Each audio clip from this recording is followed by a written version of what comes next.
Welcome to the Meander Travel Podcast, episode 30. If you've been listening in order, don't worry, Croatia Part 2 is coming. But we just returned from the 2026 Winter Olympics in Italy, and our adrenaline is still flowing and everything is fresh in our minds. We are huge fans of the Olympics, as that international feeling of camaraderie that you feel in that environment is like nothing else. If you are inspired by the spirit of competition, or if you love traveling the world and meeting people from other countries, then this is definitely something you should do. If you have considered this in the past, but you've been intimidated by the ticketing process or the scope of the planning, then we will help you break it down. You just might get to see history being made, as we did when we were on the mountain watching Michaela Schifrin win the gold medal in slalom by one of the largest margins ever. We were also able to meet a number of different athletes, and attending closing ceremonies in an ancient arena is something we will cherish forever. It was a magical experience all the way around that we highly recommend. So get ready to take some notes as we share our top tips for the Winter Olympics. Wheels up. We're gonna be two hearts running wild.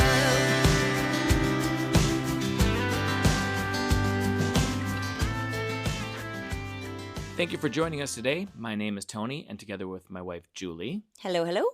we are Meander Travel. If you haven't listened to some of our previous podcasts, you might not know that we are 1 year in from taking a hiatus from working our full-time jobs, which quit, to focusing on experiential travel. We will probably have to go back to work at some point because we're going to need some money or figure out a way to make some money traveling. But right now, we are in that sweet spot before grandkids and before having to take care of aging parents, so time is of the essence. There is so much we want to do that we are still fit and active, and we want to be able to do them now because we don't want to wait and find out that when we're 65 to 70 and retiring that we don't have the ability to do it then. So true. And while many people thought we were irresponsible at best, full on crazy at worst, throughout this last year, our That's decision, yeah, throughout this last year, though, our decision to kind of step back from work in pursuit of these passions has been reinforced time and time again for us. So, for example, one of our very best friends is dealing with breast cancer right now. That is going to consume over a year of her life to fight. And then we just missed a funeral because we were in Italy for the Olympics of a dear friend from high school who became ill very rapidly and passed away. You just don't know what life has in store for you, so why wait to have those amazing experiences? You know, and about the people that think that we're irresponsible or crazy, we've also met a lot of people over this last year, and we tell our story too, that are already in their late 60s or 70s or 80s, and they have regret. They think that what we're doing is brilliant. They're like, oh my goodness, I wish we had done something like that. I retired at 72, and now I'm too tired, I'm too old, I'm too scared to do things, and they never got to do the things that they thought they were going to do when they would retire. So we do have a lot of people on the other side saying great things about what we're trying to do. And a lot of those people think, we have all the funds in the world now to do with this, but now we don't have the energy or all the things you just mentioned to go do it. So yeah, we're being brave and we're doing a little backwards. Yeah. Well, that's a little bit about us and where we're at right now. But one of the things that we have fallen in love with over many years of our travels is the Olympics. Mm-hmm. The Olympics are the pinnacle of experiential travel, and this was our third time at the Games. We also attended the 2010 Winter Olympics in Vancouver and the 2024 Summer Olympics in France. And this will not be our last one, this recent one in Italy for the Winter Olympics in 2026. Yep, we're just back and we're already kind of spinning our wheels thinking about the next ones. But just out of curiosity, now that we have done 2 Winter Olympics and 1 Summer Olympics, what do you prefer? Do you have a preference, one or the other? Which one do you like better?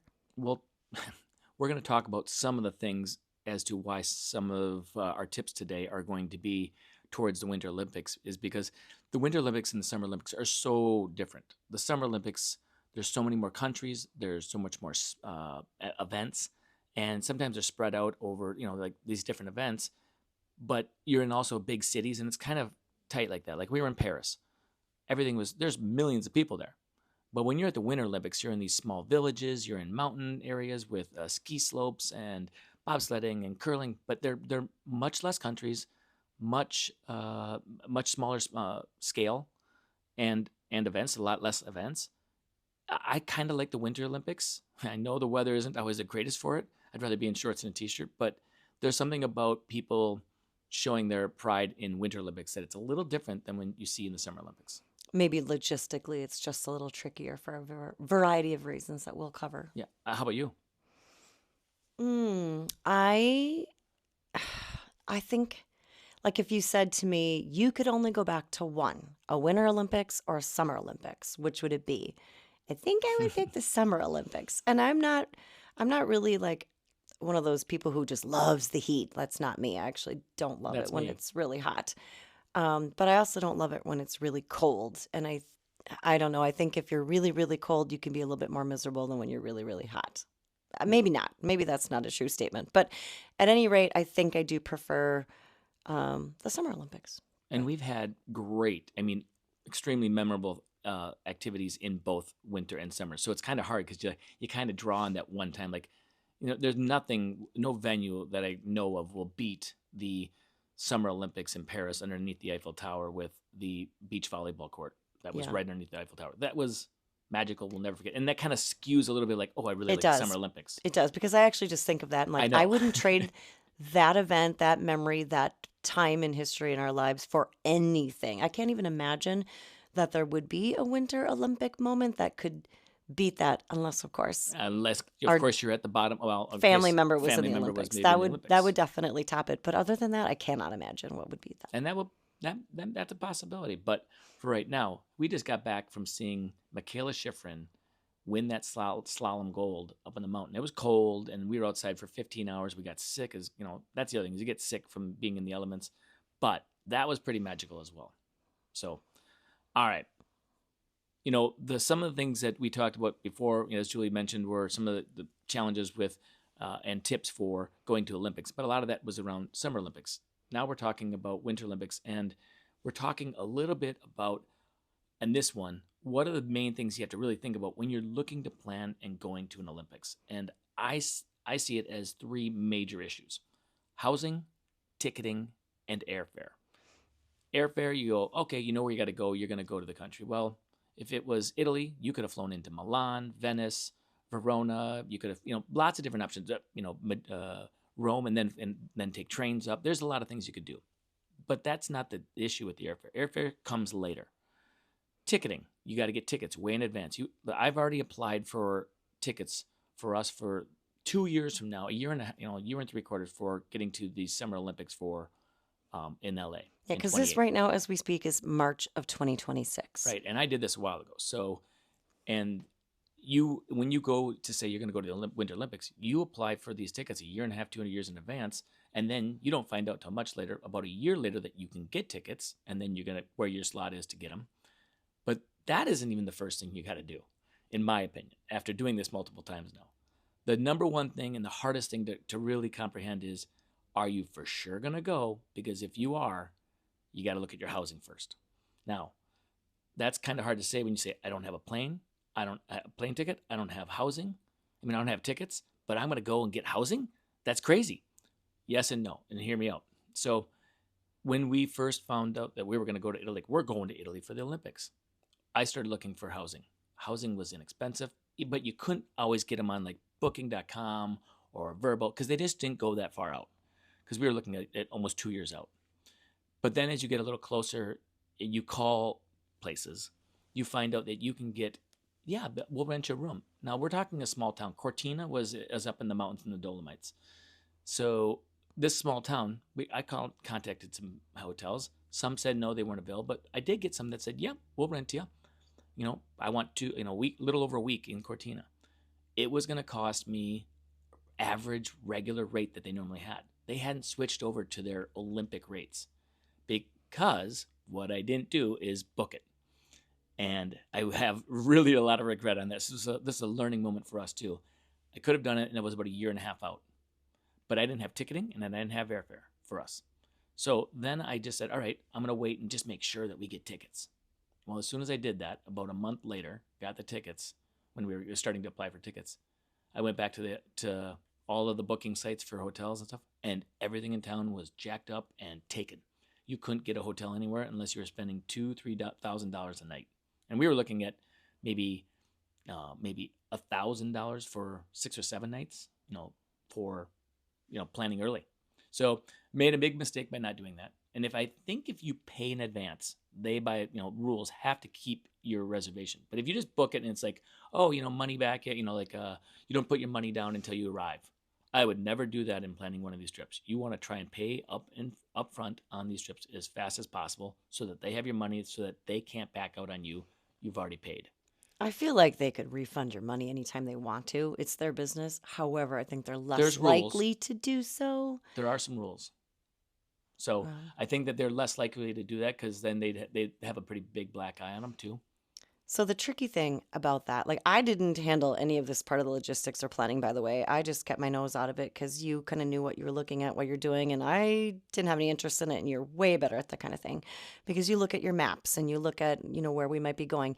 The tricky thing is, and the frustrating part, you kind of just have to take a leap of faith because you don't necessarily know which tickets you're going to get, where are those events going to be at? Is it even going to be accessible from where you're staying? Like for this particular Olympics, it was based out of 2 different cities, Milan and Cortina. 5. Okay, well, 2 main ones where they had a flame and, kind of, big stuff going on. And those are 4 hours apart. So 6. you're not by train. Yeah, I mean, more if you're driving and stuff probably, but you're probably not going to both. We didn't. Some people did.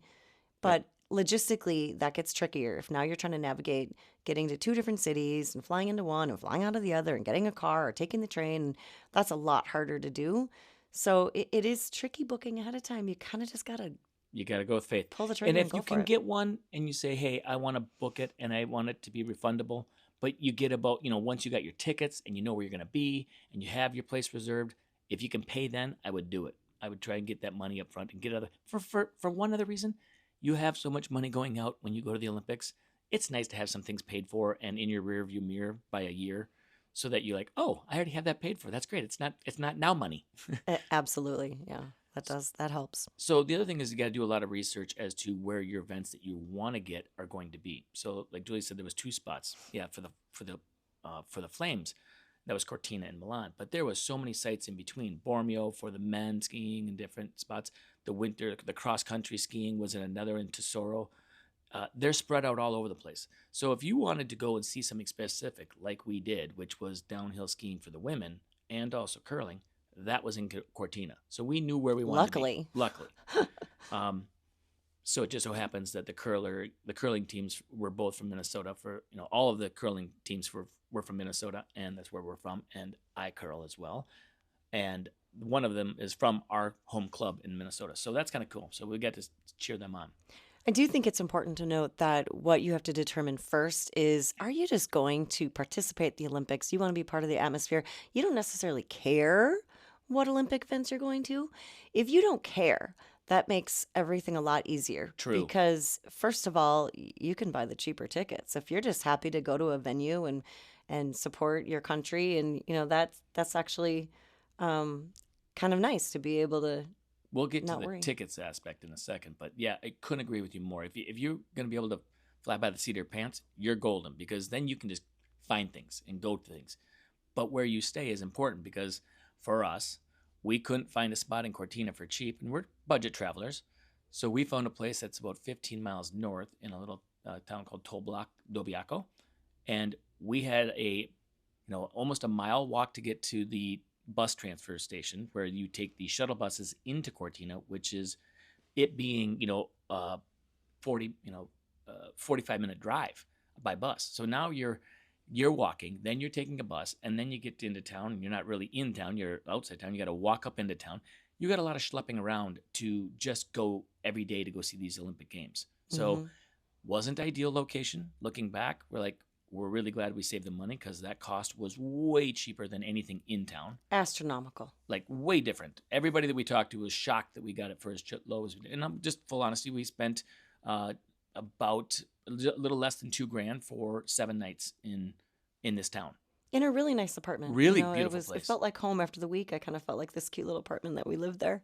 But the people that were in Cortina were paying that per night, or more. by quite a bit. So, But here's what I'll say about that too. Like that experience of all of that schleppy dippy doo in the cold at 5:30 in the morning, as we're takes a like trying to toll. get to an early morning event. And then at the same rate, like our evening event, curling started at 7 or 8. And by the time we got back to our place, it was midnight. Like that was a super long day. I was so tired. And it harkens back to why we're doing this now. If I was 20, 30 years old, older than we are now, I don't even know if that was doable. Yeah, it was tough. It was tough on us. It was. Yeah. So housing is important. I think it's the most important. But if you can figure out where you want to be for what games, and you've done the research, which is daunting at times to try and find out Olympic information a year or two in advance, because they don't even know what they're doing yet, because they put it together.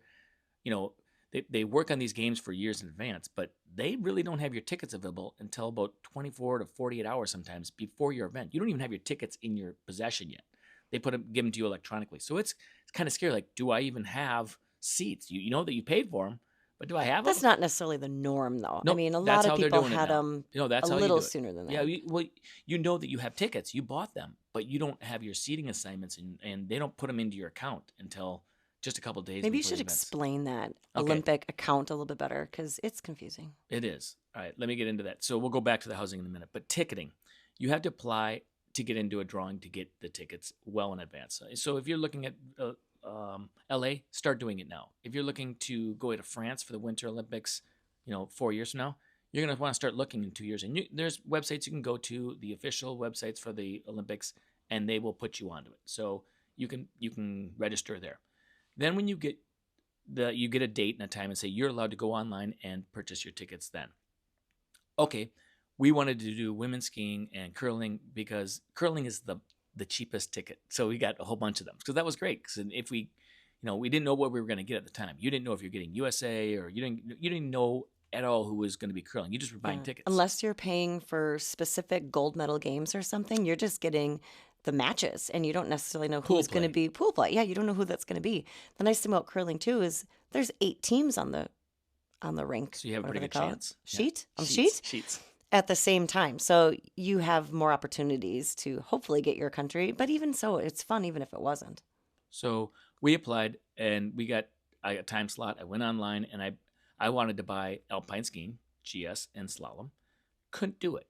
Got the curling, got the 50K and the closing ceremony. So the 50K for the women, which is Jessie Diggins. She's won a gold medal in the past. She's from Minnesota. Yeah. So we wanted to go and that was the last day of the Olympics, the same day as the closing ceremony. So we were going to have to beat feet to be able to do both activities, which we did. It was amazing. But the ones that we really wanted to get, that we had to make sure we got, was the GS and slalom. They didn't have them available. And this is a kind of a bit of a thing that the Olympics does where they didn't know, they didn't sell them out to the public Gen Pop. They put them under hospitality tickets where you had to pay extra if you wanted to get them in advance. Now you could wait and hold out for another year and maybe get tickets closer to the event, but no guarantees that you're going to get those tickets. So the only way you could guarantee yourself some tickets way back then was to buy hospitality. So we spent way too much money for 2 events, but I'm glad we did because we were there and we got to see, our daughter's friend who was in the Olympics, a 17-year-old for the Philippines. It was... So explain what hospitality tickets are. Okay, so hospitality tickets are done by a different group than the actual Olympics. You pay them extra, and they give you you get in with a hospitality gift bag, and you get swag bag and trinkets. They had little hand heaters for being out in the cold, that kind of stuff. And then you get to get access sometimes through a shorter line, or maybe they have a hospitality room where you can go and warm up, and you can get drinks and cocktails for free or food. It depends on what level you pay for. We paid for the cheapest ones possible just to get tickets to get into the event. Yeah, so our swag bag, like you said, had little hand heaters. It had an Olympic pin. It had it's a panettone. It's like an Italian fruitcake muffin almost, or something like that. And then there was a coupon for a free soft drink or something like that. So it wasn't a lot. It wasn't. And it's actually kind of a pain in the butt because you have to get that before your event, and then you have to carry it around with you all day and hang on to it at the event when, maybe you use the hand heater, maybe you use some of the stuff inside of it, but now you have this tote bag that you have to carry. 2 of them, because I got one Because and we you each got one. got one, yeah. And actually, we did another event and got the same exact stuff. Right. They should have maybe done different ones for different things. Which But they one did thing, in the Paris Olympics. Those were different. One but- thing we did learn was then we brought a good-sized backpack with us the second event so that we could pile those things into a bag, and we just had one bag to carry. Yeah. So you learn a little bit as you And go. Europe is much less strict with their bag policy than the United States. You know, like a lot of you go to big events in the United States and you have to bring this tiny little purse or a small little bag. We had full on backpacks. But there was very strict rules about what you could bring into the events, and that you had to pay attention to their No sites. liquids. No liquids, no food, no outside food. Yeah. And they do check. You go through security and you go through the metal detectors, and they do make you open your bag and they will take your food away, although they could let us keep like our little bag of nuts or something. Yeah, I had but- some pistachios, I think, they could let me keep. because they don't sell that inside the venue. Right. So I don't think they cared that much about that. But So let's assume now that you've decided you're going to go to the Olympics and it's a year and a half out. You've registered for tickets. You've already looked at, like, I know I want to be in Cortina, or I know I want to be in Bormio, or I know I want to be in Milan.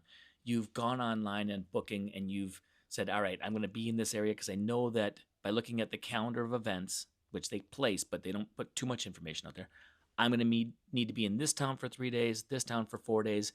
You book a couple places and you hope that you get to keep those and there's no cancellations, because we've heard some horror stories from people that actually had their places canceled because they figured they could make more money selling to somebody else. That's why I like to get the money out to them as fast as possible so that they don't do that. If it's just a reservation, it's also harder to cancel that way, though, if you've already paid. True, but that's why you got to do your research and try and find something that's works for you both ways. And we did switch our housing right towards the end. Well, we switched about 6 months out because we were going to have to take a car to the spot, stay there, walk to a train station over to the bus station down to it was. Now you think our schlep was bad. This time it could have been a lot worse. So we moved 20 minutes closer instead of having to take the train into this town. But we still had that 0.8 mile walk to the bus station. So, I mean, you give and take, but it made our day a lot shorter. You have to keep in mind, too, that if you are staying in one of these towns, that they have regulations. Like, not everybody can just drive into the town. You have to actually have a hotel booked or an Airbnb booked in order to have a car in that town. Otherwise, you're not driving in for the day to go take a peek at it. You're going to have to stay outside of the city and take a transfer shuttle in. So Great don't point. think you can just like, oh, I'll rent a car and go see that venue or go see the town for the day. No, that's not happening. No, they'll block you off 20 miles away. They can't afford the traffic. These are small mountain roads with a ton of traffic. They can't just have And security. a million people driving around. So they also don't want anybody in the town that's not supposed to be there that they've vetted and they've given passes to. If you don't have a pass in your window, you're not getting through. I don't know how you would find like shuttle schedules until it gets right up to it, but we were lucky because our town was at the end of that shuttle line. Do you think that was a coincidence? Okay, well, no. I'm Thanks, honey, assuming but, you booked no. it, but how do you know so far in I did advance? so much research, honey. I picked that town, and that's why we switched from the original place, because we didn't know the shuttles at that point. But once we did find the shuttles, I moved us to a town that had the shuttle right in that Okay, town. well, let me just say this. Just call Tony. If you need help, just call him. He'll figure it out. But we had some friends that were kind of somewhere in between, and they couldn't hop on a bus because they were all full going by them. So that's something to think about. Like, where am I located? Am I going to be able to get on a bus easily here? Right. And that's a really important part of when you pick your housing. But like I said, it's hard to do that. I picked housing almost a year and a half out, 2 years out, that was not near where it needed to be. It was just as close as I could get for cheap. And I ended up moving it because it just was a better option. So, and I had a free cancellation policy with the old place. So I got all that back. Yeah, that was Now, lucky. that is the other part of this housing thing that is really important, is that if you are loosey-goosey and you do have the ability to just play it by ear, you can go and say, all right, I'm going to go to the Olympics. I'm going to find tickets at the last minute, and I'm going to find housing last minute. I just got to get airfare. Okay, that's crazy. You might get screwed on airfare, but you might save money on the other stuff. Yep, because I think at the last minute you might have, because these places like in these towns like Cortina, they were so ungodly expensive that I think some of them were completely open and empty coming up right up on the games. So they don't want to lose money completely. So I think a lot of them dropped their prices considerably, and then people got them at the last minute. Same thing with tickets. You can go online and buy tickets right up until game time on a lot of events because they were so high priced on a lot of things that people were like, we're just not going to go. So there was openings and you could buy tickets to almost everything. It was actually really sad to me to see how many of the events that we were at that had a lot of seats open. I mean, a lot of seats open, like a major percentage of the venue, 50% or more of the venue looked like it was unseated. And that's another thing to think about, like when you're talking about the hospitality tickets, if it's something that's really important to you and you want to make sure you have an amazing seat or you're watching somebody, that's near and dear to your heart, then maybe you want to spend more money and get hospitality. But if not, for example, we just had run of the mill tickets in curling, but once the event started, we Yeah. were able to move seats. Sneaky. And we got right up front, no problem, easy peasy, and had fantastic viewpoint where we could The see best the in the Americans house. better than where we were seated before, and nobody cared. Even It's got not on that big of TV. a venue. You even got on TV a couple times. So special. I know, very famous. So, I mean, that would be a reason not to buy the expensive tickets unless you really had a motivation that you needed to secure a good spot for that particular event. Yeah, I agree. I think that I would like to do a little bit more of that in the future. Is like, all right, get some events, not get as many in advance, and kind of wing it a little bit at the moment. Now, we will have been, this will be our fourth one coming up, so it's a little different. I think if you're a first timer, we like to have our things in a row. You know exactly what you're going to get. You have it written down. You have everything organized. It's hard to just say you're going to go to the Olympics and fly by the seat of your pants. That's hard.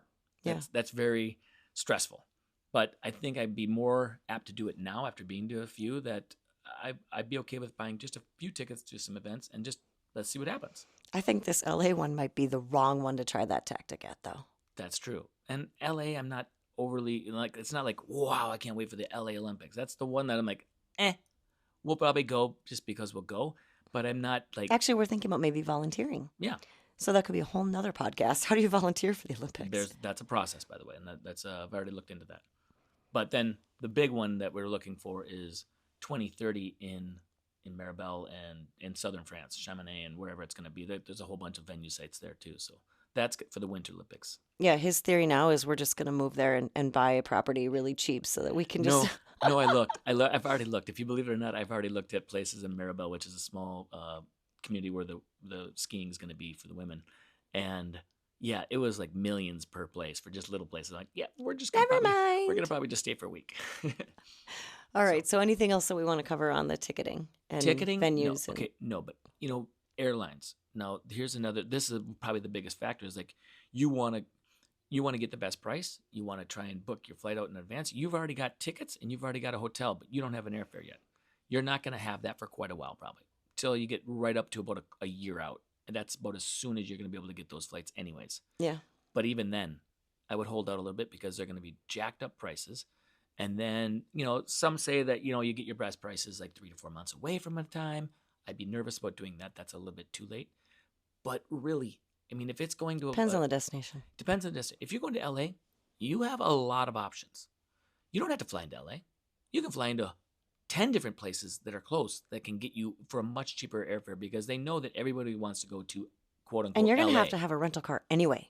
right? LA does not have good public transportation in the sense of there's no trains. There's no, everybody's going to have a car there. So we flew in to Venice and we flew out of Verona. So not Milan, these are not Rome. We did really well on our pricing for that. But I spent countless hours negotiating and figuring out how to get good airfare for exactly what we wanted. So it takes time, and that's a daunting part. Yeah. So, True. So the housing, the ticketing, and the airfare are probably the three biggest things about what you really need to work on and look at, and just gotta know you gotta be flexible because what you think you're gonna have set in stone is not. They will change things. They will change times. They'll change these. But when they get about a year out, they really have laid down at least, hey, this event is going to be here. You're not going to have ticketing information. You're not going to have your seats. You're not going to have any of that until last minute. So just don't freak out about that. Yeah. You don't even need to know that stuff. But one thing that I would like to impart too, when you're talking about being flexible, planning your days. So for us, like we had multiple days where we had multiple events. That turned out to be problematic because one event was started very early in the morning, and another event started later in the evening. And we were too far away. Our lodging was too far away to go back in between. It was a Yes. pain. So we're basically stuck in town, but you have nowhere to go in town unless you go sit on a patio and have a cocktail or go to was okay. food, which in Italy, if you know, the food shuts down between 2 or like 1 and 5 in the afternoon, the restaurants close down. Yeah, that was painful. And so there's nowhere to go. We're like, what the heck do we do with this time? We were tired. We were hungry. So basically, the 2 days we had those long a day events, we forewent our evening event. We just On didn't. the second one. We didn't go. So my advice to you would be to maybe really look at your scheduling, maybe only do one event per day, because you also don't want to overtax yourself. Like, you can get very exhausted. Keep in mind, you are at a higher altitude than perhaps you're used to. On the It's Winter Olympics. cold. Yeah, for example, for us, we live in Minnesota. That was very high for us. And then it's cold. We're standing outside for hours and hours and hours on end at an event, and it takes a toll on you. You're tired. And you get done with your event, and then you have to go kill some time and then go into another one. Like, we were exhausted, which brings us to why we both got fairly sick. Yeah. And if our voices sound a little off today, it's not the microphones. We are both still recovering, and it's been 3 weeks since we when we got started to get sick. Yeah. So, and I'm just going to segue real quickly. So, a way to help yourself be healthier and stay healthy while you're there would be to not overplan your days, like I just mentioned, and then also bring some of your medications with you, whether that's cough drops or Advil, Tylenol, Dayquil, whatever. I don't care what it is. Bring some of it with you so that you're prepared. Now, they do have great pharmacies there with really amazing pharmacists that help you, but they're not open all the time when you want them to be, and sometimes not on Sundays. And if you wake up at 6 a.m. feeling crappy, you want to be able to take something right away and not have to figure out, how can I find a pharmacy? So bring your things with you that you might need, and also stack up on some vitamins or something, and make sure you're drinking a ton of liquids. Those are basic things, but really important when you're in the mountains and going to be outside a lot and overextending yourself on busy days. Okay, before we get into a couple more of these, cool little tips, there's one other thing about the planning of especially when it comes to housing, ticketing, and that kind of stuff. Websites and group chats are just paramount. I mean, I follow, and I've been friends with one guy that runs one of them on Facebook groups. It is you can get so much information, and there's so many people with a lot of knowledge that have done this time and time again. They've been to like 20 different Olympics. They know the ins and outs, how they work, and they all want to share. The one thing about the Olympics that we're huge fans is that it is so great. Everybody's excited and happy to be around you and around, talk about their country and their pride and their athletes. And planning is the same way. People are excited about planning for these. You get a forum, it's all about, hey, how can I help? How can I do this? How can I do that? People are bending over backwards to help you, to try and give you a better trip and a better Olympics.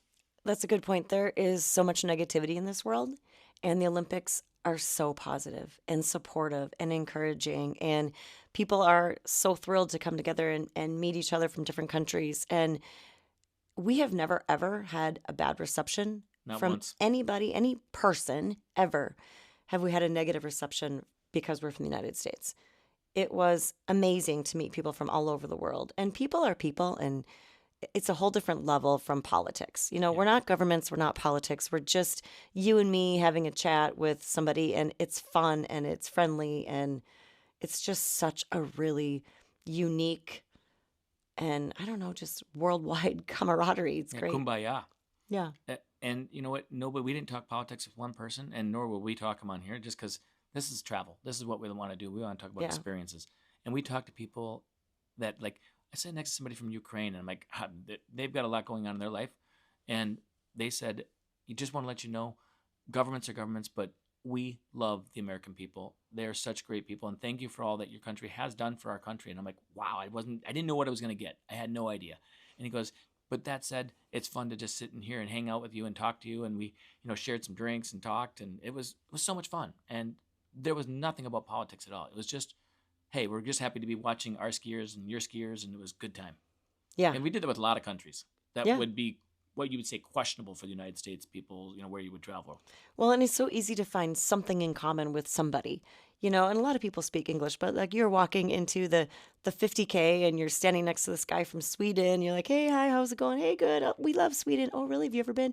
Well, yes, we have. And then you start talking about where we've been in Sweden, and turns out some of it's not too far away. Where he lives, it wasn't too far away. And so it's really easy just to get involved in a conversation with people. And Oh, everybody wants to talk. yeah, Everybody's excited to talk about where they're from and who they're supporting and what they're doing there. So yeah. So as long as that's you're the best part talking about it. about supporting, some of these topics segue nicely into the other one, but you're talking about country support. So when we were in the Olympics in Vancouver, Oh, you're going to pins.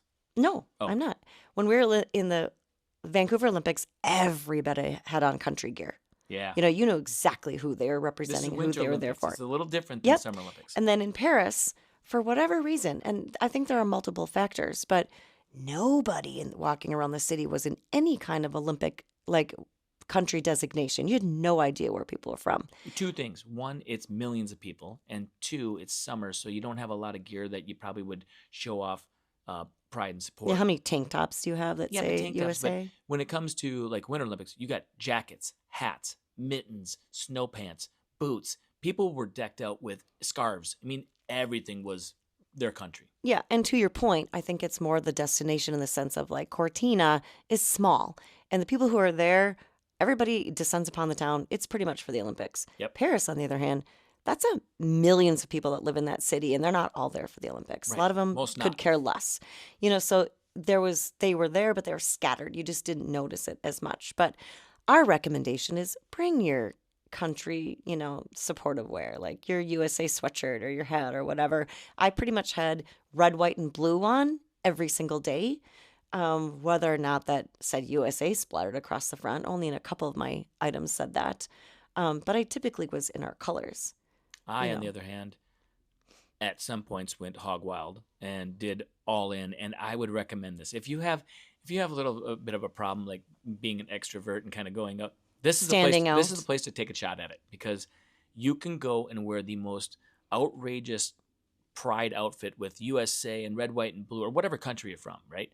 And just have from like I had stars and stripes shoes, and then I had pants, and then like everything I had was red, white, and blue, screaming America. And people come up to you constantly and just say, "Oh my God, I love that! I love this." Can I take a picture with Yeah, you? they want to take pictures with you, and rightfully so. Back at them, because they're totally decked out in their country's garb, and it's so much fun. And if you think that you're going to be embarrassed because you're dressed like an idiot, which you are, it's okay. That's the place you get to do it. It's the only place you get to do that, and maybe like a Ryder Cup, for golf or something. But this is the place to do it, and it is fun.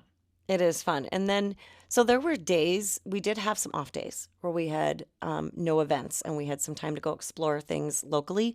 And also, I would recommend that you do that. Yep, Make that's a good sure idea. that you have some downtime to take a break from the chaos and maybe get in your car and go the opposite direction and go check out some more of the country that you're in. And then when we were in those towns, we were dressed like normal people. Yeah, of We weren't like in full on Olympic Well, rah, rah, rah the whole time we were there. We found ourselves to be where we were staying 7 miles from the Austrian border. We'd never been to Austria, so we're like, Of let's course. Of course we're dipping. So we took the car and we dipped into Austria to a town called Lienz, and it was so fun. We had a blast, but we were dressed normally, because if we were dressed red, white, and blue there, that would have been awkward. Well, we didn't want to draw a lot of attention, although it wouldn't have been super awkward because one of the cool things that we noticed in Italy when we were and Austria, but when we were in different towns, is that all of these little towns had a massive screen set up in their like little main square with chairs and little bars and all kinds of Yeah, cute Italy. stuff for all the local people to watch the games on TV. So that's another point.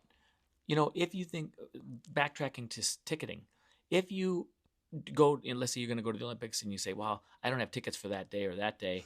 Couldn't get tickets, or I just didn't know what to buy. Fine. You walk around these towns and you're in Cortina, you go sit in the plaza and you've got a big giant screen and you're with hundreds of people that are like-minded, sitting and watching and cheering on their teams, watching a TV I mean, you're going to watch the Italian team though. Yeah, you're gonna. They mostly did a lot of Italian, but well, guess what? That's the most fun, is to be watching their teams and their people hooting and hollering. So that's a good Well, time. we did get to see Italy versus USA curling, men's and women's. Yeah, So, we like, lost that would both have of been them. fine. We could have watched that one. And they have little bonfires and, Yeah, it's a lot of warm fun. mulled wine that you can drink to keep you warm. But that was really fun. So, anyway, we wouldn't have looked totally out of place if we'd been in Olympic garb because they did have that in their city center. But yeah, we really enjoyed the opportunities that we had to go explore a little bit elsewhere. So I would say build that into your schedule a little bit if you want to try to enjoy the country you're in as well as the Olympics. Yeah. Another thing about a fun thing to do when you're at these Winter Olympics and Summer Olympics, and I had forgotten, my wife reminded me, but I didn't do it. I didn't bring my hat with my pins that I gotten from the Paris Olympics. And I'm like, nah, I'm not gonna bring that. I don't want to do that. And as soon as I got there and I started seeing the pin trading again, I'm like, you know what? FOMO. FOMO. And I went all in again. And now I have quite the collection. Now we're And- broke. 'cause Yeah, he's- well, the pins, are costly, but if you trade, it's all about trading pins with other people from other countries, and it is so much fun. I had a little girl, probably about 3 years old, come up to me and she goes, "Will you trade with me?" I'm like, "Sure." And she hands me a pin, and I'm like, "Which one do you want?" And she took like one of my best ones. And I'm like, "Ah, dang it." she's no dummy. She was trained, professional, but she gives me a New York City taxi pin. I'm like, this isn't even an Olympic pin. This is something she got for like Worthless. 10 cents, probably. She played me, but I was happy to do it. She was so adorable that I let it happen. And then I finally did trade that pin later on, so I got rid of it. Yeah, you did. And that guy actually was pretty happy was to have happy it. He's about like, it. I got a New York City taxi cab. Cool. He was pretty excited. But the pins are a lot of fun. I would recommend buying a bunch of pins from where your country is and what teams you're supporting. Like if you got skiing or curling, or like if you can find a pin before you travel and get 20 or 30 of them, and then Buy them cheap off Amazon before you go. Right. Get a whole bunch. USA, whatever country you're from, get that, bring them with you. Try and get ones that are like look official and maybe say, the Olympics of that year or whatever, 2026 or whatever the year is.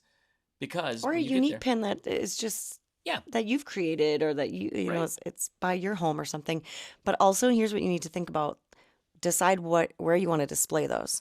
Like you had it on your lanyard and you didn't love that. No. I had them on my hat and that's okay, but they do kind of poke through your little pom-pom hat a little You bit. want to So hit it on your head. you're kind of like, oh, it's kind of scratching my scalp a little bit. So find a scarf or whatever, vehicle you want to use, but decide how you want to wear them and display them. Because if you wear them, people will come up to you. Anywhere. I mean, we were on the subway, we were, like in the train, we were, just walking the streets. Anywhere, if somebody sees you're wearing them, they will turn and look at you from 20 feet away and turn and walk right at you. Yeah, And they'll they come, might be like, staring at follow. your chest like, I want that one. What can I have for that one? You're like, ooh, So many sorry. good jokes there. I'm sorry. Yeah, I know. No comment. Sidetrack. Anyway, and then maybe if there's ones that are really special to you, maybe you don't display them because those are the ones people are going to want. And you just say, nope, inevitably. sorry. Inevitably. Of course, if I had brought 20 or 30 pins to trade, perfect. Then I can get rid of the ones that I have multitudes of. But as soon as somebody says, oh, I look at their pins, I'm like, oh, I want that one. Well, that's their favorite. And you know what they want of mine? My favorite. Like I have a Madagascar skiing, the ski team. Okay, we're talking about an island off the coast of Africa, Madagascar. There is no skiing. They have a woman that skis in the Olympics for Madagascar. They gave me a pin. I went to the team and they gave me a pin. I'm like, that's a prized possession. I'm not getting rid of that pin. It's also a really cool looking pin. It's a cool one. So not is it just like representative an island Nobody's that got doesn't that have a mountain, that has snow on it, but it's also a really cool looking pin. So everybody's like, ooh, can I have that one? No. No, you Sorry, can't. no, you cannot. So those are the kind of fun things. And at the end of your Olympics, you have all these cool pins that you've traded for and ones that you may have bought or whatever. Yeah. The ones I bought, I was expecting to trade. And I did trade a bunch of them, but I'm going to do it differently the next time. So. Well, and speaking of pins, this is a totally different kind of pin, but also very important. You should note that at the Olympic venues, first of all, they only take Visa. So if you're This thinking, year, this is the first time they've ever done that. But no, I this think is it's the first, been. This is the first time where they said absolutely nothing. You can't pay cash. You can't do anything except you can only pay with Visa. Okay, well, fine. But here's a couple things about that. So bring your Visa, not just your American Express, but also a lot of those registers required you to have a PIN number on your Visa card. And That was gas stations. Yeah, that was a pain in the butt. so it's like, what's my PIN number? I don't had even no know. idea. So you have to set that up with your credit card company before you go. So make Right. sure that you do that. You actually have to call them, I think. Use the number on the back of your card and make sure that you set up a PIN number so that you can use it when you're out and about should you need it, because Europe's a little bit more tight on security with that. And then if you are buying Olympic gear, when you get into a venue, each venue has their own stuff, but then they also have some general things. But get into that line ASAP when you get into a venue, or it's Go going to be early. 18 miles long and you're going to say, forget it. But And they then sell out. also, it's unisex clothing, everybody. So, yes, the sizes are unisex. I bought a medium sweatshirt and it's absolutely gigantic because it could be for a man or a woman. And it goes down practically to my knees. And you're allowed to try things on when you're there, though. So you can take and say, hey, let me take a look at that and try it on. So definitely, if you're questioning something, do that. The other, when you're going to these places, American Express, I don't think we have used it once while we were there. And not in Europe right now. Visa and MasterCard is king over there as well. So, but Yeah, you couldn't who use knew? it at the actual Olympic venues. And Apple. Apple Yeah. Pay is super, super easy. Well, Apple Not Pay at the is venues, but I mean in general. And Apple Pay is a MasterCard. So, but Apple Pay using your phone. I never used a single credit card once on the trip, like a physical card, only off my phone. They have tap for everything. But there was a couple of times you needed me to get out my card because it wouldn't take your phone. That was at the gas station only because they needed a PIN and you were having one that I didn't have. So you just took care of that one. Okay. So, Fair enough.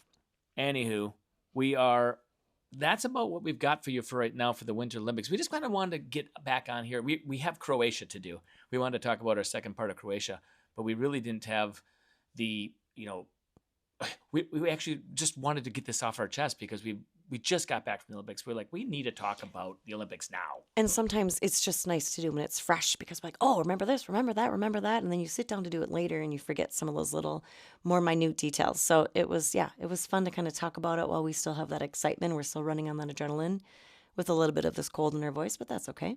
I will say for people that are thinking about jumping into the Olympic pool and like, hey, let's go for and do it. I think LA will be a little weird. I think just because of the size of the city and how spaced out it is. I don't know about their venues. I don't know where they're going to be. I know they'll probably use the Olympic Stadium, the old Coliseum, but I don't know where they're going to. I know that they're like doing softball and canoeing in Oklahoma City, and they're doing soccer all over the country. So things are going to be spaced out. I don't know if they'll be as a tight, like, if you know what I mean, like all the venues in one area where you kind of like feel like you're feeling that Olympic pride because everybody around you is it. LA could just be like, hey, you're just a person walking around and, you're going to find a way to get to some venue. I'm a little nervous about the camaraderie aspect and the vibe about I agree. LA. You When might go get the opportunity to go to an Olympic event somewhere closer to your own town. That Right. might be kind of cool, but you're probably not going to have that insular, like that nucleus of Olympic feeling. Like, that vibe. yeah. And that may be, hey, maybe we look at doing the Winter Olympics. Now, you better like your Winter Olympic sports to go to Winter Olympics. But if you kind of get what we're talking about and you think it's kind of cool and it sounds fun, Winter Olympics is really neat because they do it in smaller towns when you get to the mountains and different sports. The one thing we did forget to mention is that, we are now backpack travelers. We've become very, very adept at just using our big Cotopaxi backpacks. And for this trip, that was absolutely impossible. We had to pack our big suitcases. There's no getting around it. You need boots, you need hats, you need scarves, gloves, big puffy jackets, snow pants. Like there's absolutely no way we could have done it in a smaller bag like that. And that's kind of a hassle. That was definitely a hassle with all of that gear. So that's something to think about if you're not positive you want to do winter over summer. Well, guess what? You're bringing the house. Right. Oh, and you reminded me of one last thing. Because you also got to bring some, nice attire if you're going to go out to dinner. You don't always want to look like wearing your USA gear and stuff. You want to go and have some nice outfits. You better make reservations because these towns, all of these places are closed from, middle of the afternoon. You better have your reservation in before they open back up because they're going to be packed. Yeah. Packed. Everybody's going to the same place at the same time. Right. So get your reservations in the day before or the morning of while they're open for lunch for that night. And have some backup plans if you think you're going to wing it. But you never know who you might be sitting next to at your dinner. Yeah, I got to sit next to the Canadian curler that was accused of cheating. And if anybody knows what I'm talking about, he sat right next to us at a dinner up in our town where we were at. So right before they won the gold medal the next day, and he was very nice for the record. Very nice. He and his family were very kind. So that's the Olympics. That's our tips. We hope you enjoyed it. If you have questions, leave them. We'll answer anything. we can't talk about everything, but those are the highlights, the big things when you're planning Olympics, Yeah. an Olympic trip, what you really need to look for and when you need to start looking out from and timeframes in advance. Yeah, So, I think people will get a good feel of what they might be getting Yeah. into at this and we'll point. probably maybe talk more about Olympics at some other time about some of the things we did and more than just this. So Yeah. until then, Wheels up.